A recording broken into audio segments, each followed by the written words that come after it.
नमस्कार सभी को। प्रिय विद्यार्थियों, टीचिंग एक्सपर्ट की ऑनलाइन क्लास में आपका स्वागत है। यहां बात की जा रही है English compulsory for class 12th। Your topic article speech is on progress. आपका दूसरा टॉपिक चल रहा है, वो टॉपिक आपका 7 अंकों का है, आर्टिकल स्पीच। बच्चों, आर्टिकल स्पीच में आपको एक स्पीच लिखा चुका हूं। The place of mother in the home, इस पर मैंने आपको स्पीच लिखवाया था। और दूसरा है आपका जो कल की क्लास में लिखवाया था, डाउरी सिस्टम, दहेज प्रथा, और उसमें मैंने आपको आर्टिकल लिखाया था। अब बात करते हैं किसी भी थीम, किसी भी शीर्षक को मैंने आर्टिकल लिखा है और वहाँ यदि स्पीच आता है तो कुछ नहीं करना है। आर्टिकल में जो आपने लेखक का नाम लिखा था बाई लगा करके, स्पीच में आपको वो नहीं लिखना है। स्पीच में ऑनरेबल चीफ गेस्ट वगैरह ये लिखने हैं और नीचे थैंक यू वगैरह लिखना है, और पूरा का पूरा सेम वही आ जाएगा। अब बात करते हैं, मैंने कोई भी स्पीच लिखाया है और एग्ज़ाम में आर्टिकल वो आता है तो ऑनरेबल चीफ गेस्ट वगैरह, थैंक यू वगैरह इनको हटा देते हैं और शीर्षक लिखने के बाद बाई लगा करके हम जस्ट अपना स्पीच लिखना प्रारंभ कर देते हैं, आर्टिकल लिखना प्रारंभ कर देते हैं। राइट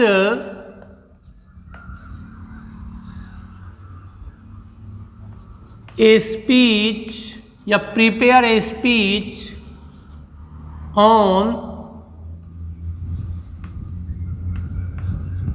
वाटर कंजर्वेशन, जल संरक्षण पर एक भाषण तैयार करो। तो बच्चों, सबसे पहले आपको यहां लिखना है वाटर कंजर्वेशन, CONSERVATION।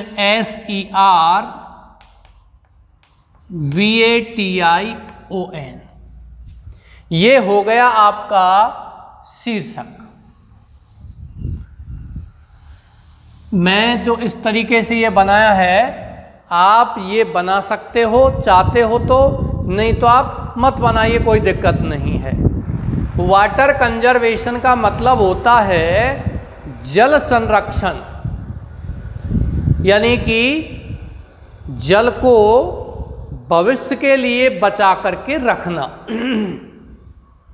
बच्चों, जल और पानी दोनों एक ही बात है, लेकिन साहित्यिक दृष्टि से देखा जाए, शब्द का वास्तविक अर्थ देखा जाए तो वाटर इंग्लिश का शब्द है।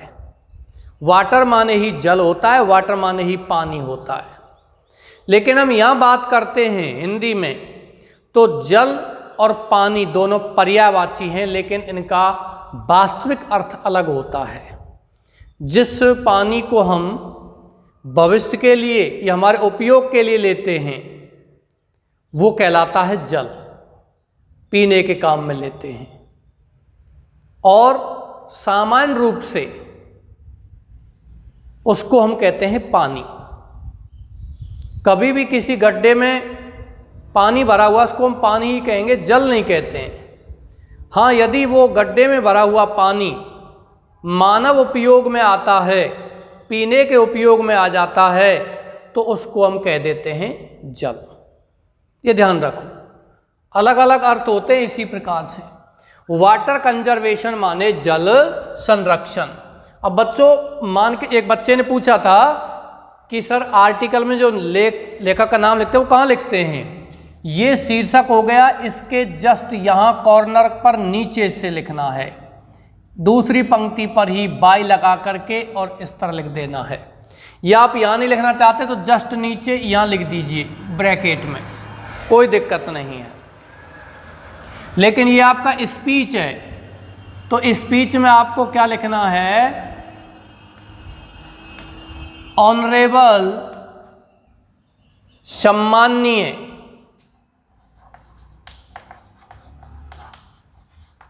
चीफ गेस्ट, मुख्य अतिथि,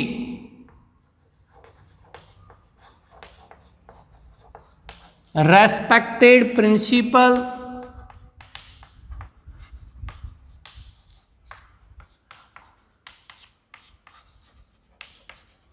वर्दी teachers,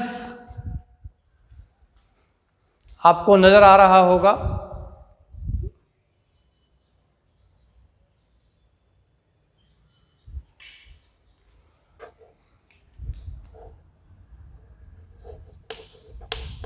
and my dear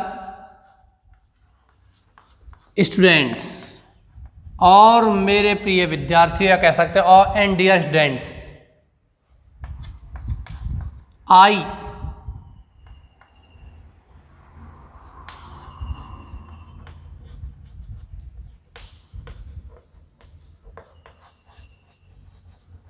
Deepak Khandelwal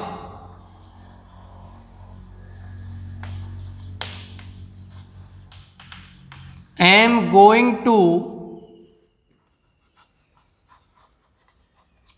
speak on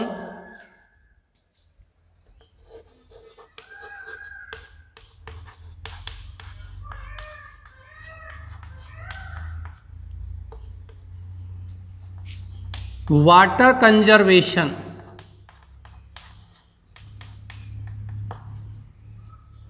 देखो बच्चों, ये हमने यहां लिखा है, आदरणीय सम्माननीय शब्दों से ये प्रारंभ किया है। अब यहां जो आप पुनः शीर्षक लिखते हैं, इस शीर्षक के सभी अक्षरों को आप कैपिटल अंग्रेजी वर्णमाला के कैपिटल में बनाना चाहते हो तो ठीक है, नहीं बनाना चाहते तो भी ठीक है, आप प्रथम अक्षर को कैपिटल बना दीजिए। वाटर का W और कंजर्वेशन का C, ये कैपिटल आप बना सकते हो। ठीक है, यहां से आगे लिखना है रियल, जो हम वास्तविक स्पीच लिखते हैं। अब बात करते हैं, यदि आर्टिकल लिखते तो तब हम वाटर कंजर्वेशन और यहां बाय लगा करके लिख देते बाय दीपक खंडेलवाल यहां, और ये ऑनरेबल चीफ गेस्ट नहीं लिखते, जस्ट यहां से प्रारंभ कर देते, यहां से। ठीक है, ये थोड़ा टेढ़ा सा हुआ है,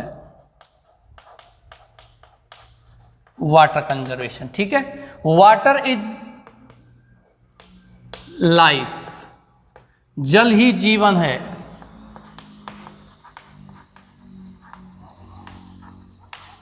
it is the most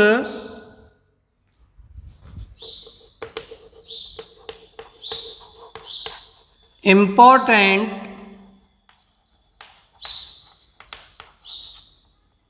commodity for life, यह जीवन के लिए सबसे अधिक महत्वपूर्ण पदार्थ है। क्या? जल। One can live without food but not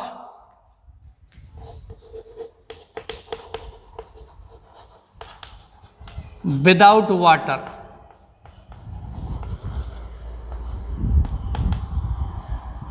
There is scarcity of water everywhere. प्रत्येक जगह जल की कमी है।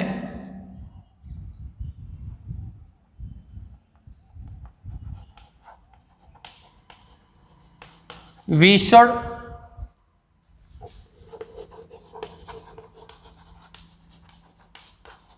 conserve water for future generations. We should use rain water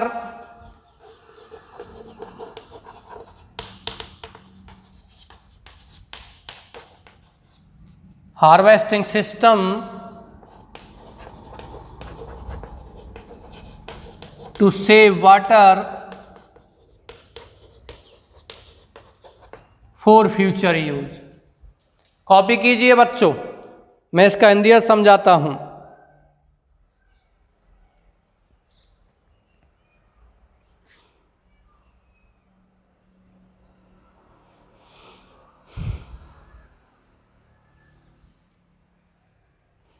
complete कर लिया होगा।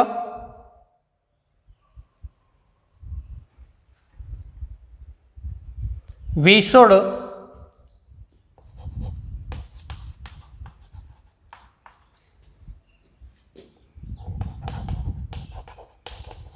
think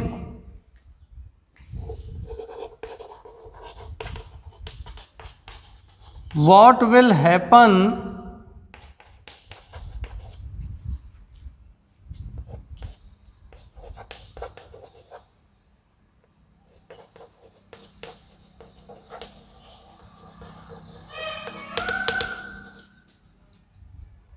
to the future generations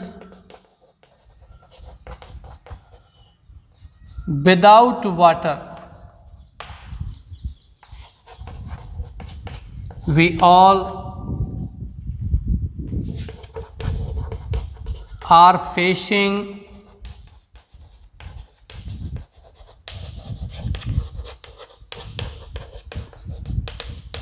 the problem of water crisis. हम सभी जल की समस्या का क्या कर रहे हैं, सामना कर रहे हैं।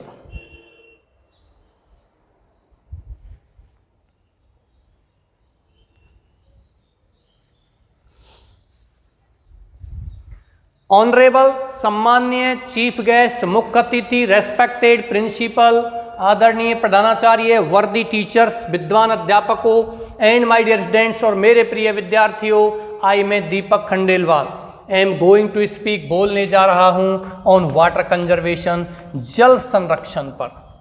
वाटर, जल इज लाइफ, जीवन है। जल ही क्या है, जीवन। इट इज, यह है द मोस्ट, मन सबसे अधिक, इम्पोर्टेंट, महत्वपूर्ण कमोडिटी पदार्थ फॉर लाइफ, माने जीवन के लिए। जीवन के लिए जल बहुत ही महत्वपूर्ण पदार्थ है। No physiological activity can happen in our body without water. हमारे शरीर में कोई भी भौतिक क्रिया, भौतिक गतिविधि बिना पानी के नहीं हो सकती है। वन कैन लिव, कोई व्यक्ति कैन लिव, रह सकता है, जीवन जी सकता है, विदाउट फूड, बिना भोजन के, बट नॉट विदाउट वाटर, लेकिन बिना जल के, बिना पानी के नहीं। देयर इज स्कार्सिटी, कमी है, ऑफ वाटर, माने पानी की, एवरीवेयर, प्रत्येक जगह। वी शुड कंजर्व, हमें संरक्षित करना चाहिए वाटर, जल को, फॉर फ्यूचर जनरेशंस, भविष्य की पीढ़ी के लिए। वी शुड यूज, हमें उपयोग करना चाहिए, रेन वाटर हार्वेस्टिंग सिस्टम, वर्षा जल की खेती प्रणाली को, टू सेव, बचाने के लिए, वाटर, जल, फॉर फ्यूचर यूज, भविष्य के उपयोग के लिए। भविष्य में हम उपयोग करना चाहते हैं पानी का, उसके लिए हमें रेन वाटर हार्वेस्टिंग सिस्टम को अपनाना चाहिए। वी शुड थिंक, हमें सोचना चाहिए, व्हाट विल हैपन, क्या घटना घटित होगी, टू द फ्यूचर जनरेशन, भविष्य की पीढ़ी के साथ, विदाउट वाटर, बिना पानी के। ठीक है, वी ऑल आर फेसिंग, हम सभी सामना कर रहे हैं, the problem of water crisis, जल संकट की कमी का। पैरा चेंज कीजिए यहां से।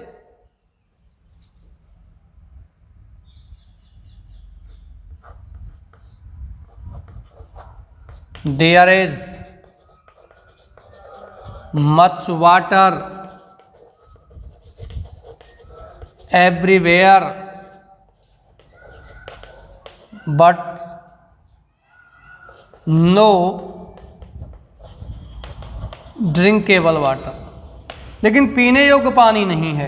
पानी तो सब जगह है, लेकिन पीने योग्य नहीं। आपको पता होगा, विशेषकर राजस्थान में पानी की कमी पहले से रही है, क्योंकि राजस्थान की, because of the geographical condition of Rajasthan, Rajasthan की भौगोलिक स्थिति के कारण, भौगोलिक जो स्थिति है राजस्थान की, उसी के कारण यहाँ पानी की विशेष कमी पहले से ही रही है। और अब जहाँ पानी है वहाँ फ्लोराइड युक्त पानी बहुत ज़्यादा है। आपको पता हो, नागौर और अजमेर के बीच में बहुत ज़्यादा फ्लोराइड है पानी में, तो वहाँ उस पानी को पी करके लोग कुबड़े होते जा रहे हैं, मतलब हड्डियाँ टेढ़ी होती जा रही हैं। और आप ये देखिए वो क्षेत्र का नाम ही कुबड़ पट्टी पड़ गया है।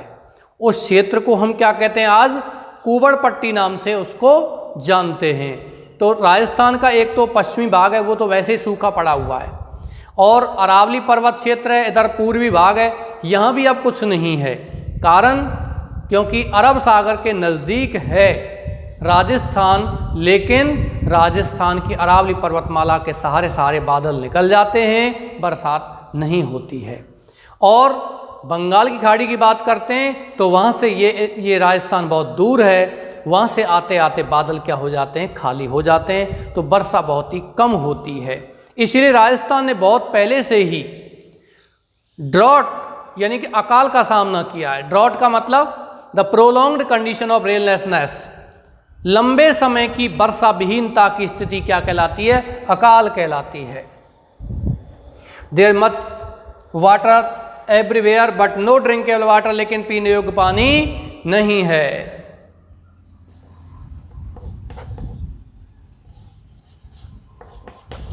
People fight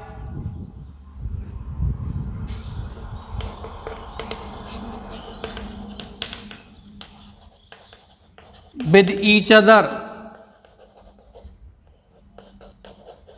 even for a drop of water, एक बूंद पानी के लिए भी लोग आपस में क्या करते हैं, लड़ते हैं। पीपल लोग फाइट लड़ते हैं विद ईच अदर एक दूसरे से, इवन माने भी for a drop of water, एक बूंद पानी के लिए। आपने देखा होगा सरकार ने जगह जगह पर जहाँ पानी की कमी रहती है गर्मियों में, तो गवर्नमेंट क्या करती है, वहाँ पानी के टैंकर लगवा देती है। गवर्नमेंट तरफ से पानी के टैंकर आते हैं पूरे गांव के लिए, पूरे क्षेत्र के लिए, कॉलोनी के लिए, शहरों में भी। तो वहाँ क्या होता है, इतनी ज़्यादा भीड़ लग जाती है पानी की कि पानी एक एक बूंद पानी के लिए एक दूसरे से लड़ते भी हैं, क्योंकि पानी की क्या है, कमी है। ठीक है, पीपल फाइट, लोग लड़ते हैं विद ईच अदर एक दूसरे से, even for a drop of water, एक बूंद पानी के लिए भी लड़ते हैं। The day is not far, वह दिन दूर नहीं, वहन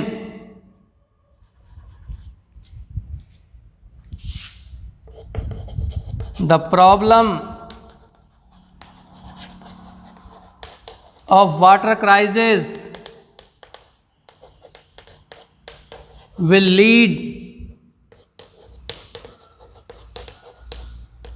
to the third world war,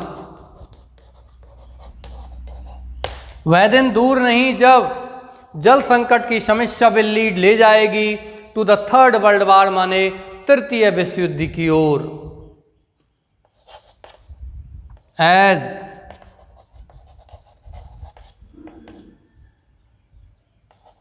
the developed nations, क्योंकि विकसित राष्ट्र will try to take in possession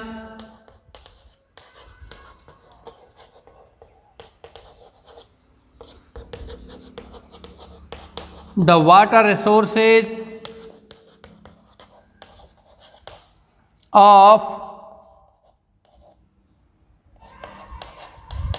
developing countries. यहां तक इसको कॉपी कीजिए बच्चों, मैं ऊपर लिखाता हूं।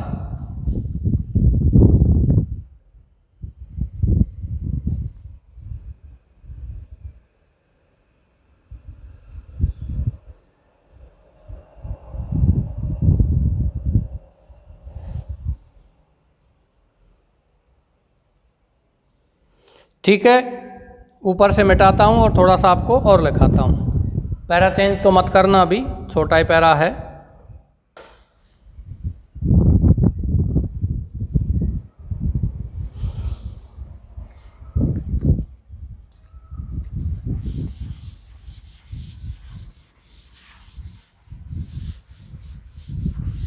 यहाँ से जस्ट ऊपर लिखना है, कुछ उपाय भी इसके लिखने हैं कि हमें जल को किस तरीके से बचाना चाहिए ये क्यों आवश्यक है?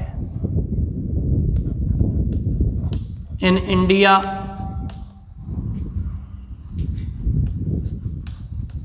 Water is considered as elixir। Bharat में पानी को, जल को अमृत समझा जाता है।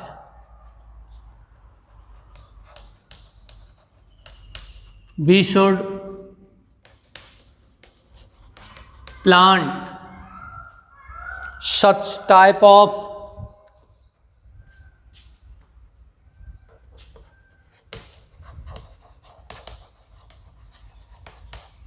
vegetation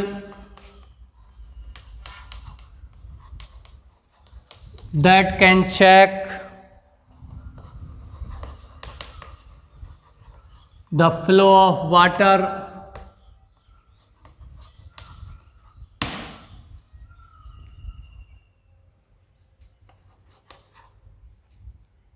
we should construct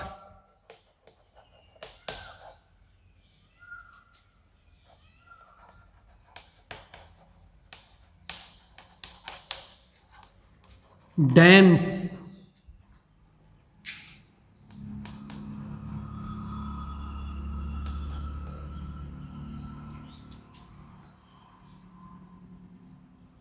for our agriculture use. हमारे कृषि उपयोग के लिए हमें बांधों का निर्माण भी करना चाहिए।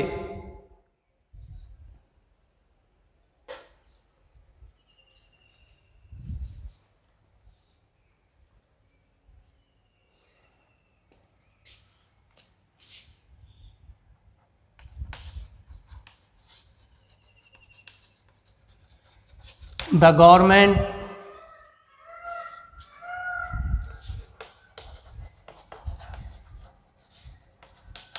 should organize programs to spread awareness among public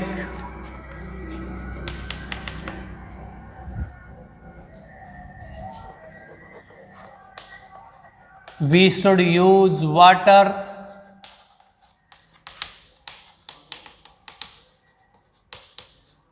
judiciously. हमें न्यायपूर्ण तरीके से जल का उपयोग करना चाहिए। बच्चों, ये आपका वाटर कंजर्वेशन शब्द सीमा भी ठीक है। मैं एक साथ इसका हिंदियत करा देता हूं, फिर अगले नेक्स्ट उस पर बढ़ते हैं। ऑनरेबल सम्माननीय चीफ गेस्ट, मुख्य अतिथि, रेस्पेक्टेड प्रिंसिपल, आदरणीय प्रधानाचार्य, वर्दी टीचर्स, विद्वान अध्यापकों एंड माय डियर स्टूडेंट्स, और मेरे प्रिय विद्यार्थियों, मैं Deepak Khandelwal am going to speak, बोलने जा रहा हूं ऑन वाटर कंजर्वेशन, जल संरक्षण पर। वाटर इज लाइफ, जल ही जीवन है। It is the most important commodity, यह सबसे अधिक महत्वपूर्ण पदार्थ है फॉर लाइफ, जीवन के लिए। वन कैन लिव, कोई जीवन जी सकता है, विदाउट फूड, बिना भोजन के, बट नॉट विदाउट वाटर, लेकिन बिना जल के नहीं, बिना पानी के नहीं। भाई बिना भोजन के तो हम कई दिन तक रह सकते हैं, लेकिन बिना पानी के नहीं। हालांकि ऐसा तो नहीं है कि हम बिना भोजन के भी रह सकें, लेकिन कुछ समय तक, लेकिन बिना पानी के नहीं रह सकते। हमारे शरीर की जो भौतिक गतिविधियां हैं वो बिना पानी के नहीं हो पाती हैं, क्योंकि हमारे शरीर को पानी की विशेष आवश्यकता होती है। वैसे भी जल है H2O, H2O हाइड्रोजन और ऑक्सीजन से मिलकर बनता है। पानी पीने से जस्ट हमारे शरीर में जो ब्लड में ऑक्सीजन की कमी होती है, खून में, रक्त में, पानी पीने से तुरंत वो पूर्ति हो जाती है। लेकिन ड्रिंकेबल, पीने योग्य पानी होना चाहिए। There is scarcity of water, जल की कमी है एवरीवेयर, प्रत्येक जगह। वी शुड कंजर्व, हमें संरक्षित करना चाहिए वाटर, जल को, फॉर फ्यूचर जनरेशंस, भविष्य की पीढ़ी के लिए। वी शुड यूज, हमें उपयोग करना चाहिए रेन वाटर हार्वेस्टिंग सिस्टम, वर्षा जल की खेती प्रणाली का, टू से बचाने के लिए वाटर, जल को, फॉर फ्यूचर यूज, भविष्य के उपयोग के लिए। वी शुड थिंक, हमें सोचना चाहिए।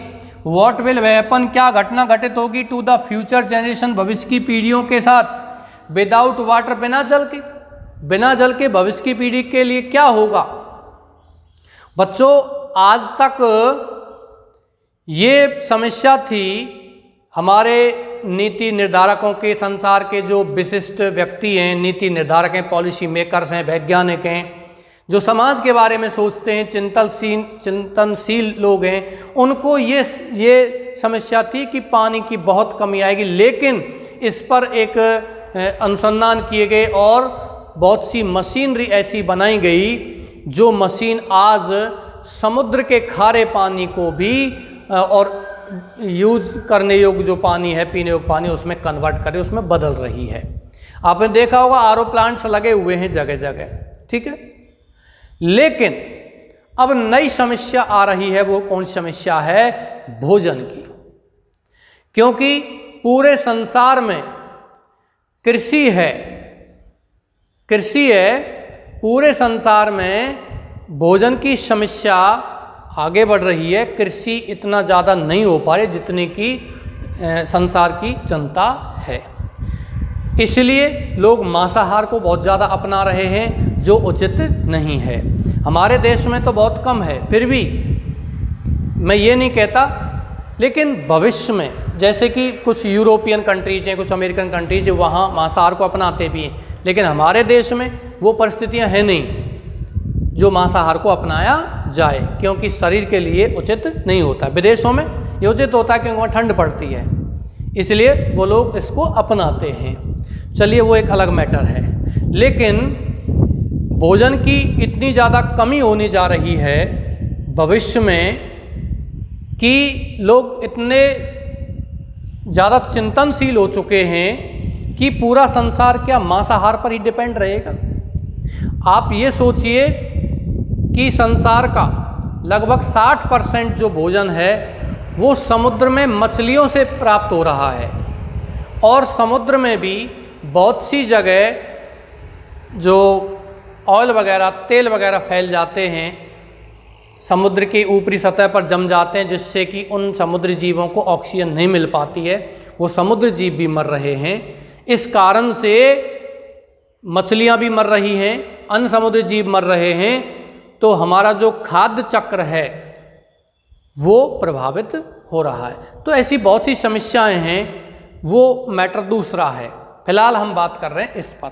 लेकिन हम जो चीज़ें पढ़ते हैं हमारे क्लासेज में, उनको इसीलिए पढ़ाया जाता है कि भविष्य में हम जो कुछ बने, जो जिस किसी पोस्ट पर पहुँचें, वहाँ पहुँचने के बाद हम भी समाज के बारे में सोचें। We should think about our society. निश्चित रूप से समाज के उत्थान के बारे में हमको सोचना चाहिए। वी ऑल आर फेसिंग, हम सभी सामना कर रहे हैं द प्रॉब्लम वाटर क्राइसिस, जल संकट की समस्या का। देखो बच्चों, क्राइसिस का मतलब होता है संकट।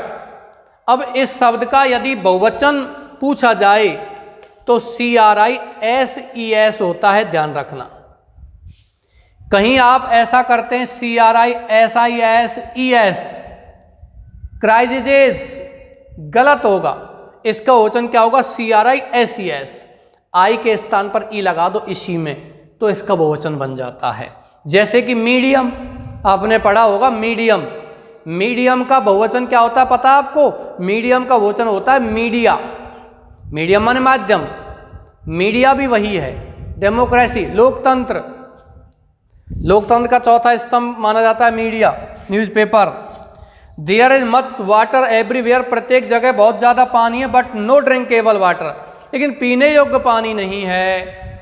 पीपल फाइट, लोग लड़ते हैं विद ईच अदर, एक दूसरे से, even for a drop of water, एक बूंद पानी के लिए भी लड़ते हैं। The day is not far, वह दिन दूर नहीं वहन जब द प्रॉब्लम वाटर क्राइसिस, जल संकट की समस्या विल लीड, ले जाएगी to the third world war, तृतीय विश्व युद्ध की ओर। एज, क्योंकि द डेवलप्ड माने विकसित, नेशंस मन राष्ट्र, विल ट्राई, कोशिश करेंगे, टू टेक इन पोजेशन, अधिकार में लेने की। पोजेशन मान क्या होता है बच्चों? अधिकार।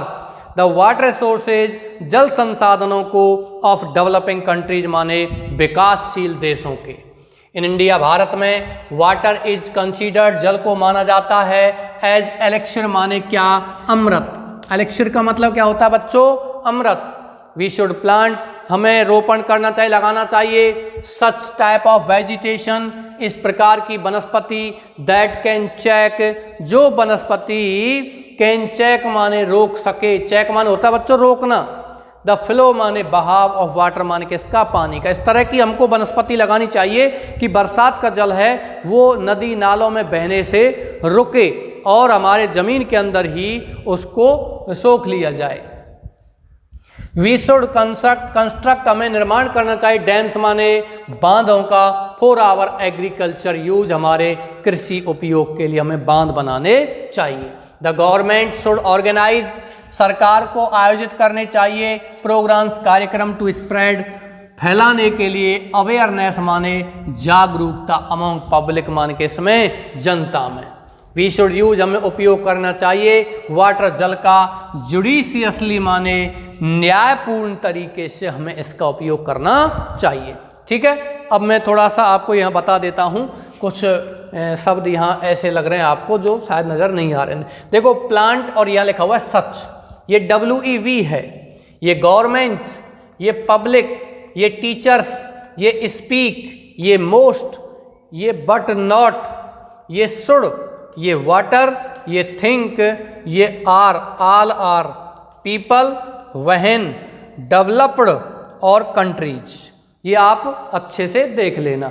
ठीक है, डेवलप्ड और कंट्रीज, क्योंकि यहाँ कुछ आपको शायद कुछ शब्द कटे हुए से लग रहे हैं, मुझे आधे शब्द लग रहे हैं आधे दिखाई दे रहे हैं। ठीक है भाई,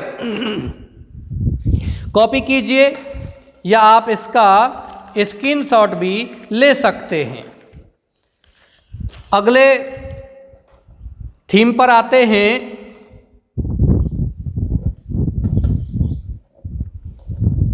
मैं इसको मिटा देता हूं पहले।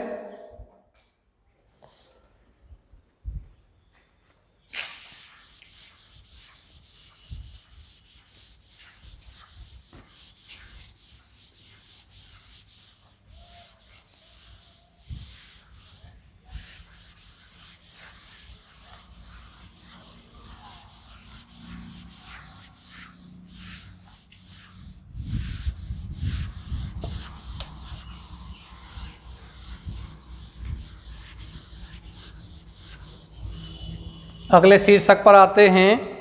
अगला शीर्षक है आपका प्राइस राइज।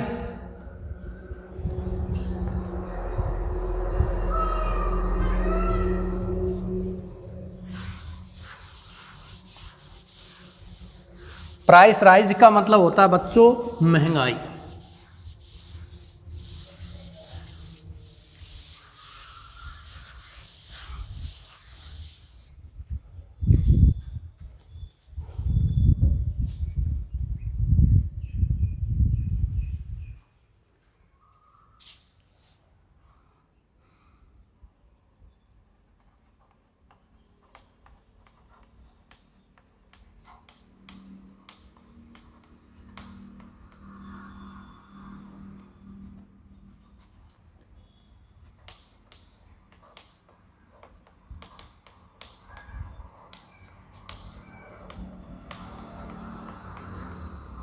बच्चों ये आपका शीर्षक है,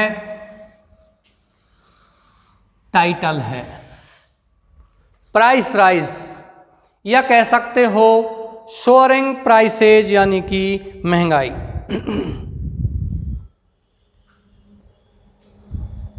यहां जो लिखा हुआ है इसके जस्ट कोने से ही आप लिख सकते हो बाई आर के मेहता, ये लिख सकते हो।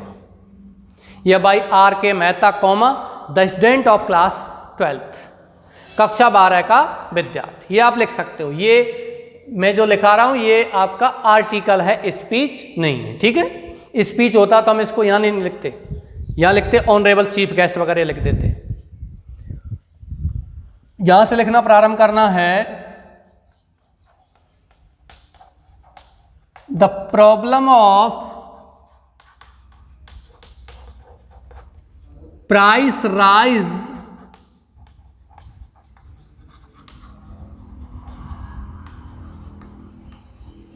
Has become very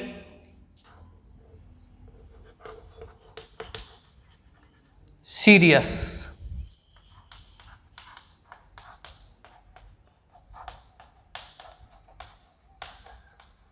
If the problem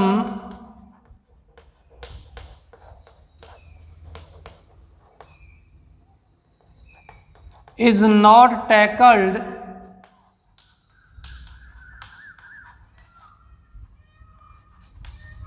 in a proper way,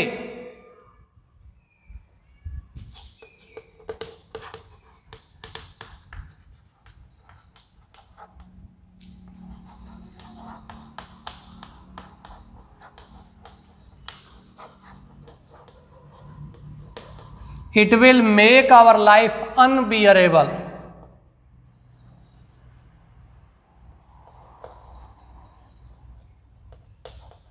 Rise in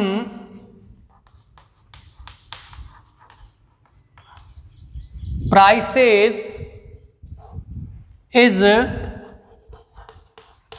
due to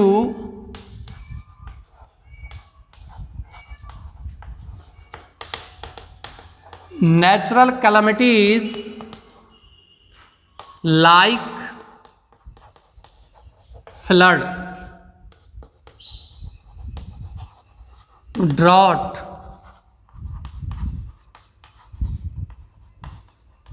earthquake, cyclone etc. भाई प्राकृतिक आपदाओं के कारण भी कीमतों में वृद्धि होती है।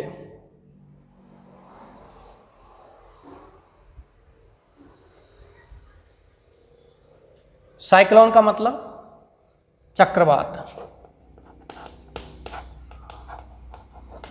It can be due to wars, यह युद्धों के कारण भी हो सकती है।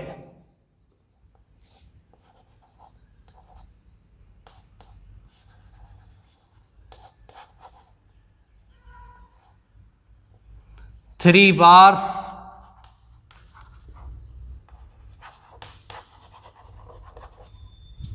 बिटवीन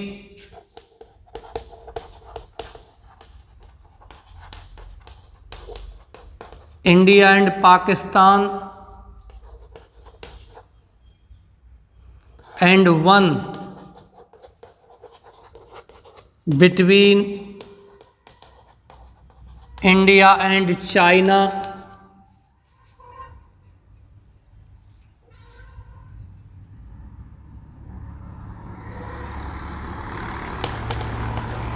since 1962 1962 में हुआ था भारत और चीन का युद्ध।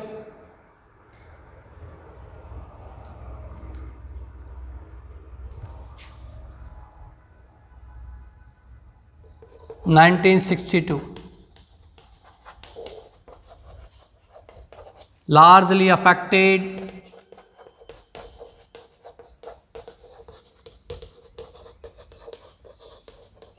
Indian economy. कॉपी कीजिए भाई।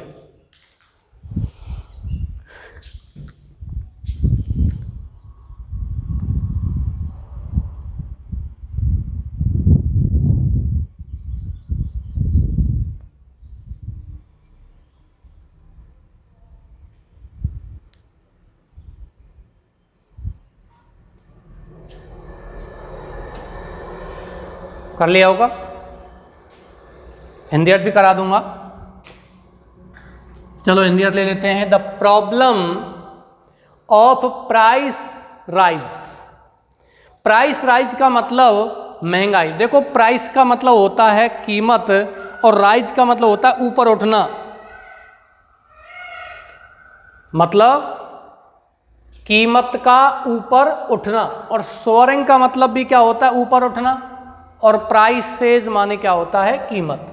The problem of price rise महंगाई की समस्या हैज़ बिकम बन गई है वेरी सीरियस, बहुत ही गंभीर। इफ़ द प्रॉब्लम, यदि ये समस्या इज़ नॉट टैकल्ड, नहीं सुलझाई जाती है इन ए प्रॉपर वे, उचित तरीके से, इट विल मेक, ये कर देगी आवर लाइफ, हमारे जीवन को, अनबियरेबल माने असहनीय, राइज माने वृद्धि, इन प्राइसेज, कीमतों में वृद्धि यानी कि महंगाई, इज होती है ड्यू टू नेचुरल कैलामिटीज माने प्राकृतिक आपदाओं के कारण, लाइक जैसे कि फ्लड माने बाढ़, ड्रॉट माने अकाल, अर्थक्वेक माने भूकंप, साइक्लोन माने साइक्लोन माने चक्रवात, ईटीसी इत्यादि। इट कैन बी, यह हो सकती है ड्यू टू वार्स, युद्धों के कारण भी। भाई कुछ प्राकृतिक आपदाएं, उनके कारण तो महंगाई होती ही है, क्योंकि प्राकृतिक आपदाएं होती हैं, बहुत ही हमारे जो अर्थव्यवस्था वो नष्ट हो जाती है, लोगों का जीवन अस्त व्यस्त हो जाता है, तो निश्चित रूप से ये हमारी इकोनॉमी, ये हमारी अर्थव्यवस्था को नुकसान पहुंचाती है। ठीक है।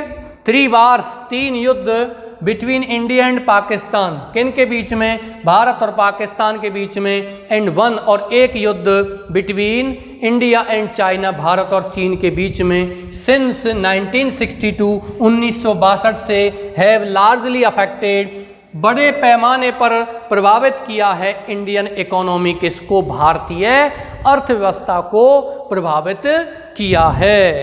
ठीक है, यहां से आगे लिखिए। The other regions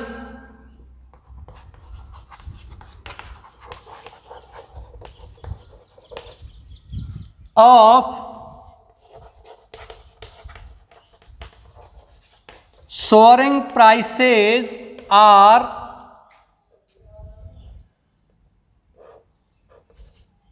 corruption,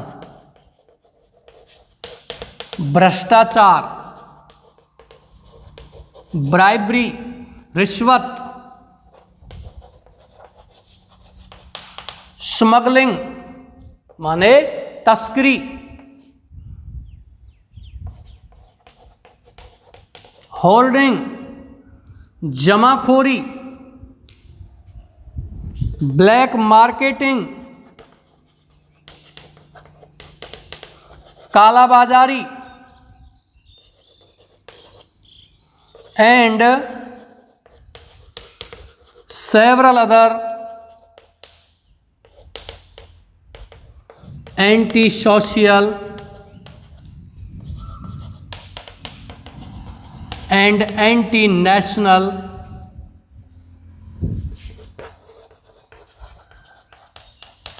tendencies, और कई अन्य एंटी सोशल और एंटी नेशनल प्रवृत्तियां भी हैं। नेक्स्ट है the pressure of population growth,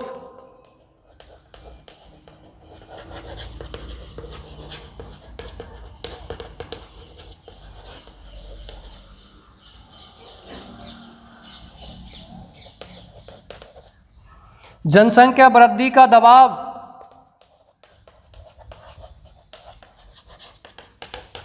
is also one of its causes, ये भी इसके कारणों में से क्या है? एक है।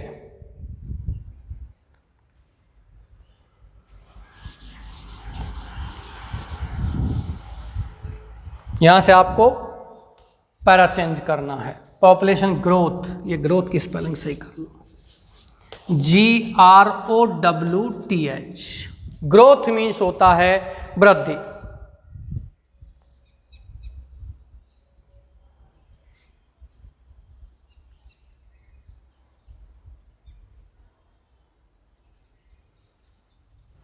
यहां से पैरा चेंज करना है और कुछ उपाय भी लिखने हैं।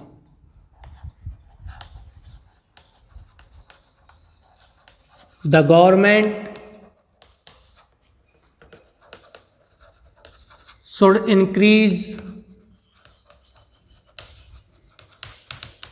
द प्रोडक्शन, सरकार को शुड इंक्रीज बढ़ाना चाहिए, प्रोडक्शन माने उत्पादन क्षमता को। हाँ, सब तो हो गए हैं। We should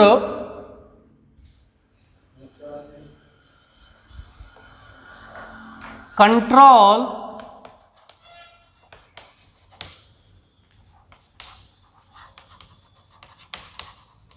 the constant increase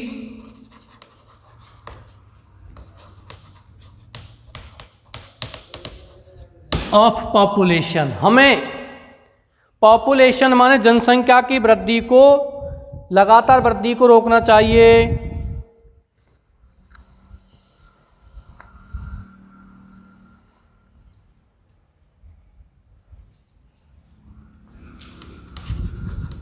There should be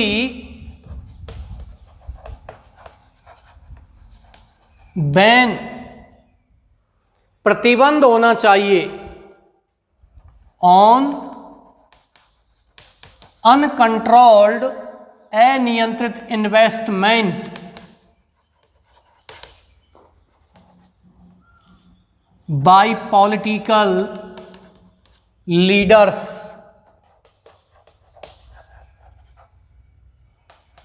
in elections.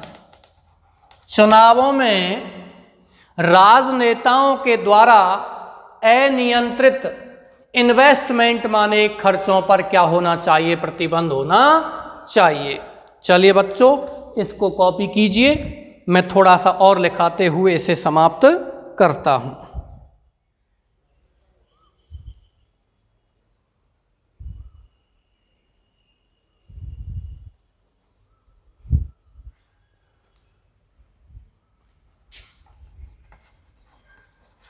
There should be awareness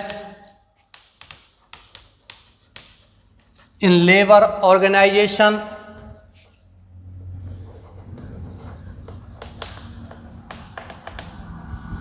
मैं एक पंक्ति मिटा रहा हूं भाई, यहां आएगा नहीं है। ये तो मैंने आपको इंडिकेट करा दिया था। Problem of price rise has become very serious if the problem is not tackled in a proper way it can make our life unbearable। ये हमारे जीवन को असहनीय बना देगा। There should be awareness in labor organization, there should be complete ban on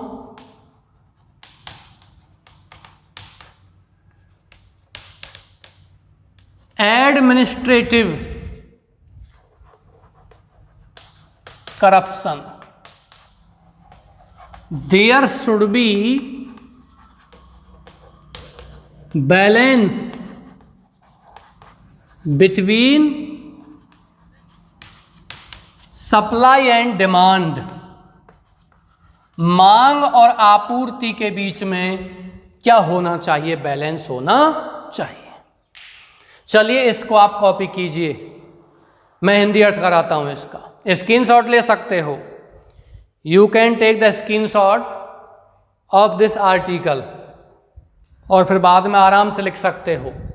अभी तो समझते चलिए, या फिर आप वीडियो को पॉज कर दीजिए और वीडियो को पॉज करते हुए आप इसको आराम से लिख सकते हो। ठीक है भाई, यहां तक मैंने हिंदी अर्थ करा दिया था।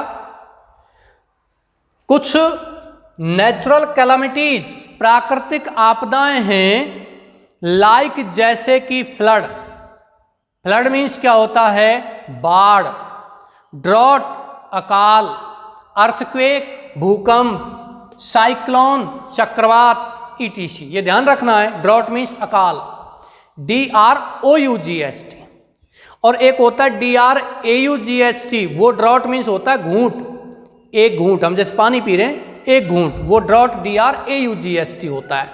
अर्थ मीन्स होता है बच्चों पृथ्वी, और क्वेक मन होता है कंपन होना है, कांपना। वैसे कंपन होने के लिए वाइब्रेट शब्द का प्रयोग करते हैं, पर क्वेक मन क्या होता है, कांपना, हिलना। ठीक है। इट कैन बी, ये महंगाई कैन भी हो सकती है ड्यू टू वार्स, युद्धों के कारण। 3 वार्स, 3 युद्ध between India and Pakistan, Bharat और पाकिस्तान के बीच में, and 1 between India and China, और एक हुआ था भारत और चीन के बीच में। सिंस 1962, 1962 से ही हैव लार्जली अफेक्टेड, बड़े रूप से प्रभावित किया है इंडियन इकोनॉमी, भारतीय अर्थव्यवस्था को। बच्चों 1962 में युद्ध हो गया था चीन से, उसके बाद 1965 में युद्ध हुआ था पाकिस्तान से, 1971 में हुआ था फिर पाकिस्तान से, और 1999 में भी हुआ था पाकिस्तान, 1999 में भी युद्ध हुआ था, कारगिल युद्ध जिसको कहते हैं वो पाकिस्तान से हुआ। 3 युद्ध हुए थे। हालांकि युद्ध एक और हो गया था 1948 में और हुआ था पाकिस्तान से ही, जिसमें कुछ कबायली हमले हुए थे वहाँ कश्मीर में, तो कुछ हिस्सा कश्मीर में उसी समय वो हड़प कर लिया था उन्होंने। द अदर रीजन्स, अन्य कारण ऑफ सोअरिंग प्राइसेज, महंगाई के आ रहे करप्शन, भ्रष्टाचार। भ्रष्टाचार होगा निश्चित रूप से तो महंगाई बढ़ेगी, क्योंकि भ्रष्टाचार होगा तो कुछ लोग ही जो ऊंचे पदों पर बैठे हुए हैं उनके पास ज़्यादा पैसा होगा और वो कीमतों को बढ़ाएंगे। मतलब कहने का कोई चीज़ है, वो मान के चलिए 5 आइटम रखे हुए हैं किसी चीज़ के, और 2 व्यक्ति पैसे वाले हैं, उनको उनकी आवश्यकता है तो उनकी कीमत 10 रुपये होगी, वो उनको 50 रुपये दे करके खरीद ले जाएंगे, और आम व्यक्ति उसको नहीं खरीदेगा। क्यों? क्योंकि आम व्यक्ति के पास 50 रुपये है ही नहीं। उन्होंने उसको बढ़ा दिया, वृद्धि कर दी। ब्राइबरी का मतलब होता है रिश्वत, वही है स्मगलिंग, तस्करी करना। मतलब एक जगह से चीज़ों को उठाना और दूसरी जगह बिना गवर्नमेंट को टैक्स पे किए हुए उनको बेचना। होर्डिंग, जमाखोरी। जमाखोरी यानी कि सरकार का इस पर प्रतिबंध है, कोई व्यक्ति इतने से ज़्यादा स्टॉक नहीं कर सकता है। नहीं, एक इतने पैसे वाले लोग हैं दुनिया में, जो एक व्यक्ति है वो मान के चलिए चीनी है, वो पूरे भारत में जितना चीनी का प्रोडक्शन होता है उसको सबको खरीद लेगा और फिर उसको अपने मनमाने दाम पर फिर बेचेगा, क्योंकि अन्य किसी के पास है नहीं। तो इस पर भी प्रतिबंध है। ब्लैक मार्केटिंग, कालाबाजारी पर, एंड सेवरल अदर कई अन्य एंटी सोशल, समाज विरोधी एंड एंटी नेशनल और राष्ट्र विरोधी टेंडेंसीज मान क्या है, प्रवृत्तियां हैं, जिनके कारण भी महंगाई होती है। The pressure of population growth, जनसंख्या वृद्धि का दबाव, is also one of its causes, इसके कारणों में से एक है। बच्चों, जितनी ज़्यादा जनसंख्या बढ़ेगी निश्चित रूप से महंगाई होगी ही। अपने घर में ही देख लीजिए, हमारे घर में 2 बच्चे हैं और पापा 1 किलोग्राम कुछ लेके आए हैं, तो हमको ज़्यादा डिस्ट्रीब्यूट किया जाएगा, और घर में 10 बच्चे हैं तो बहुत ही कम मिलेगा।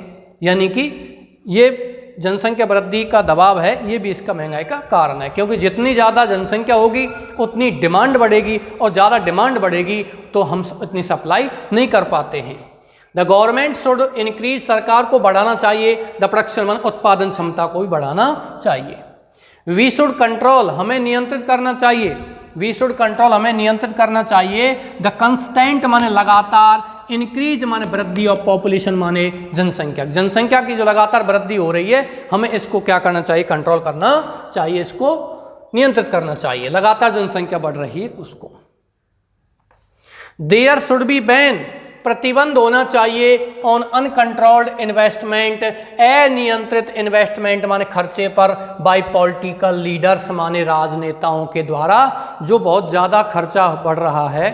यानी कि चुनावों में, इन इलेक्शंस में, चुनावों में एक नेता बहुत ज़्यादा पैसा खर्च कर रहा है, कई करोड़ रुपए खर्च कर रहे हैं, तो वो कहाँ से आएगा, जनता की जेब से ही आएगा।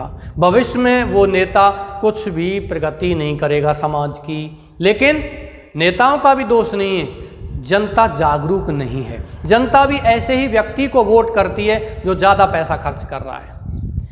जागरूक व्यक्ति को, हमें समझदार व्यक्ति को, एजुकेटेड शिक्षित व्यक्ति को हमें वोट करना चाहिए, जो भविष्य में लोगों की सेवा कर सके। क्योंकि बच्चों, राजनीति व्यवसाय नहीं है, राजनीति सेवा है, लेकिन आजकल ये व्यवसाय बन चुका है।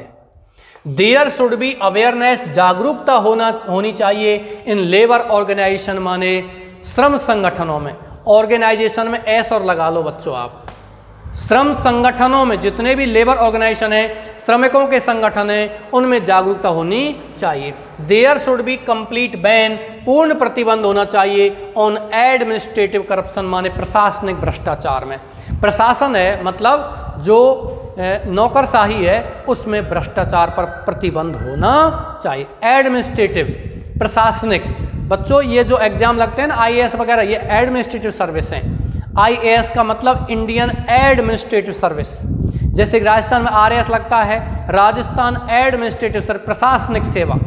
ठीक है, देयर शुड बी बैलेंस, संतुलन होना चाहिए बिटवीन सप्लाई एंड डिमांड, मांग और आपूर्ति के बीच में। भाई मांग जितनी है उतनी ही आपूर्ति होनी चाहिए, इनमें जब बैलेंस होगा निश्चित रूप से महंगाई आपकी कम होगी। मतलब ऐसा भी नहीं है कि उसमें बहुत ज़्यादा प्रोडक्शन सप्लाई बहुत ज़्यादा है, मांग है नहीं, तब भी मामला खराब है। तब इसलिए मामला खराब है क्योंकि जो माल है सप्लाई के लिए आया हुआ है उसको कोई खरीदने वाला ही नहीं है, क्योंकि मांग ही नहीं है उसकी। 2 रुपये किलो चीज़ें मिलेंगी। आपने देखा हो कभी कभी आलू है वो 60 रुपये किलो बिकता है, क्यों? क्योंकि उसकी सप्लाई बहुत कम है, मांग ज़्यादा बढ़ गई है। और कभी कभी आपने देखा होगा 1 रुपये किलो आलू बिकता है, उसको भी कोई खरीदने वाला नहीं है, सड़ जाते हैं ये, जगह जगह इनको फेंक दिया जाता है। क्यों? क्योंकि इसकी सप्लाई बहुत ही ज़्यादा है और मांग नहीं है। तो दोनों ही चीज़ों में मांग और आपूर्ति, मांग और सप्लाई एंड डिमांड, मांग और आपूर्ति के बीच में क्या होना चाहिए? बैलेंस होना चाहिए, संतुलन होना चाहिए। तो ये चीज़ें हैं बच्चों, आप इसको कॉपी कर सकते हो, समझ सकते हो, और कोई स्पेलिंग वगैरह इसमें से पूछनी है तो वो पूछ सकते हो, या फिर से वीडियो को आप थोड़ा सा देख सकते हो कौन सी जगह मैंने कौन से शब्द का क्या हिंदी अर्थ कराया। साइक्लोन मन चक्रवात होता है, अर्थक्वेक मीन्स होता है भूकंप, ड्रॉट मीन्स होता है अकाल या सूखा, फ्लड मीन्स होता है बाढ़, करप्शन भ्रष्टाचार, ब्राइबरी मान होता है रिश्वत, स्मगलिंग मान होता है तस्करी, होर्डिंग मान जमाखोरी, ब्लैक मार्केटिंग का मतलब होता है कालाबाजारी, एंटी सोशल माने समाज विरोधी, एंटी नेशनल मान राष्ट्र विरोधी, ग्रोथ मान वृद्धि, पॉपुलेशन मान जनसंख्या, प्रेशर मान क्या होता है दबाव, कॉज मान क्या होता है कारण। ध्यान रखना बच्चों, वन ऑफ इट्स कॉजेज, इसके कारणों में से एक। जहां ऑफ लग जाता है तो उसका अर्थ होता है में से, जैसे कि वन ऑफ यू, तुम में से एक, वन ऑफ यू, तुम में से एक। तो ऑफ का मतलब होता है में से, ये ध्यान रखना। जैसे कि Mahatma Gandhi was one of the greatest leaders of the world. अब इसमें लीडर्स आया हुआ है तो ये मत सोचना कि महात्मा गांधी 10-20 नेता थे, नहीं, महानतम नेताओं में से एक। तो वन ऑफ का प्रयोग करते हैं में से एक के लिए, और वन ऑफ के बाद जो नाउन आती है, संज्ञा आती है, वो हमेशा कैसी आती है? प्लुरल आती है, हमेशा वो बहुवचन में आती है। मैं इस क्लास को यहीं समाप्त करता हूं। आशा करता हूं आप इसको समझ रहे हो, सीख रहे हो। पत्र और आर्टिकल लेखन में समझने में आपको कोई समस्या नहीं आ रही होगी। बाकी देखो, मेहनत तो आपको करनी ही पड़ेगी। आप मेहनत कीजिए, सेंटेंस का निर्माण कीजिए, सेंटेंस को रोजाना बनाइए। यहाँ जो लिखे हुए सेंटेंस हैं उनको अपने स्तर से आप बनाने की कोशिश करो। ऐसा कोई भी सेंटेंस आपको लगता है कि सर ये सेंटेंस हमें कुछ ज़्यादा परेशान कर रहा है, तो आप उसको कमेंट में लिख देना, मैं उसको फिर से आपको बता दूंगा। ठीक है भाई, इसी के साथ मैं ये क्लास समाप्त करता हूँ। आशा करता हूँ आप बहुत अच्छे पढ़ रहे हो, मेहनत कर रहे हो, बिना किसी नकारात्मक विचारों को अपने दिमाग में लाए हुए, क्योंकि जितनी भी नेगेटिव फीलिंग्स होती हैं वो आपकी प्रगति में बाधक होती हैं। आप अपने दिमाग में से नेगेटिव फीलिंग्स को मिटा दीजिए और अपने अंदर पॉजिटिविटी को लाइए, सकारात्मक सोच को लाइए। निश्चित रूप से आप भविष्य में आगे बढ़ोगे, आपकी प्रगति को कोई नहीं रोक सकता है। With these words I finish my class. Thank you.